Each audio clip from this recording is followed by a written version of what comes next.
અત્યારે માર્કેટમાં fake ORS આ વિશે જે ચર્ચાઓ ચાલી રહી છે આપણને બધાને ખબર છે, પણ શું તમને ખબર છે કે ગવર્મેન્ટે અત્યારે જે ફેક ઓઆરએસની ઉપર બેન આપ્યો હતો એની ઉપર જ સ્ટે આપી દીધો છે? પણ કેમ? હાય, હું છું હેલી. FSSAIએ એક ઓર્ડર ઇસ્યુ કર્યો જેમાં ઓઆરએસ શબ્દ નહીં વાપરી શકાય એવું કહેવામાં આવ્યું. જે પ્રોડક્ટ્સ માર્કેટમાં મળે છે જે એકચ્યુઅલ ઓઆરએસ નથી એની ઉપર ઓઆરએસ શબ્દ એ ન વાપરી શકાય.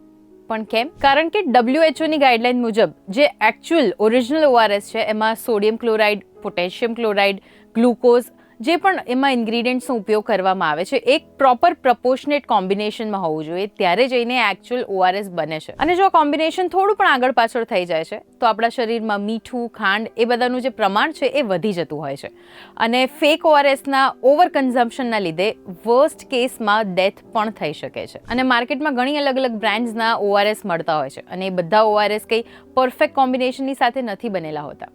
એટલે ઘણા લોકો એ ફેક ઓઆરએસને અસલી ઓઆરએસ સમજીને દિવસમાં 2 થી 3 વખત એનું કન્ઝમ્પશન કરતા હોય છે. અને પરિણામે આપણને પોઝિટિવ રિઝલ્ટ જોઈતું હોય છે પણ એની જગ્યાએ આપણને નેગેટિવ રિઝલ્ટ મળે છે. એટલે 2022માં બેન લાગ્યું કે ઓઆરએસ શબ્દ નહીં વાપરી શકાય. હવે આ જ વસ્તુ રિવાઇઝ થઈ અને પછી એવું આવ્યું કે ઓઆરએસ શબ્દ વાપરી શકાશે પણ એની ઉપર તમારે વોર્નિંગ લખવી પડશે કે આ રિયલ ઓઆરએસ નથી. અને રિસન્ટલી જે કફ સિરપનો કેસ બન્યો એને ધ્યાનમાં રાખીને FSSAIએ સ્ટ્રિક્ટ બેન મૂકી દીધો ઓઆરએસ શબ્દ પર કે આ નહીં વાપરી શકાય કારણ કે આ મિસલીડિંગ થઈ જાય છે. તો આ જે ફેક ઓઆરએસ વાળી કંપની છે એ કોર્ટમાં ગઈ અને એમને કહ્યું કે અમે ઓલરેડી 180 કરોડનો સ્ટોક પ્રોડ્યુસ કરી દીધો છે.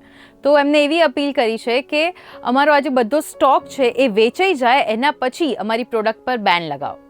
And guess what, Delhi high court માની ગઈ. એમને ટેમ્પરરી સ્ટે આપી દીધો છે એમના ઓર્ડર ઉપર. એટલે હવે 4 કરોડ ફેક ઓઆરએસના પેકેટ્સ માર્કેટમાં આવશે. અને જે કંપની છે આ એ કોઈ નાની કંપની નથી, બહુ જ વેલ નોન બ્રાન્ડ છે. But all thanks to doctor Santosh જેમને 8 વર્ષ આના માટે લડત આપી અને ફાઇનલી એ કેસ જીતી ગયા. પણ કોર્ટે હવે એ બેન ઉપર સ્ટે લગાવી દીધો છે. એટલે હવે જ્યારે નેક્સ્ટ ટાઈમ તમે ઓઆરએસ લેવા જાઓ છો ત્યારે પેકેજિંગ ઉપર ચોક્કસથી જે કન્ટેન્ટ છે એ વાંચજો, એના કમ્પોઝિશન્સનું પ્રપોર્શન ચેક કરજો એન્ડ યસ, ડિસ્ક્લેમર તો વાંચજો જ વાંચજો. અને આવા ઇન્ફોર્મેટિવ કન્ટેન્ટ માટે તમે ગુજરાત સમાચારના પેજને ફોલો પણ કરી લેજો.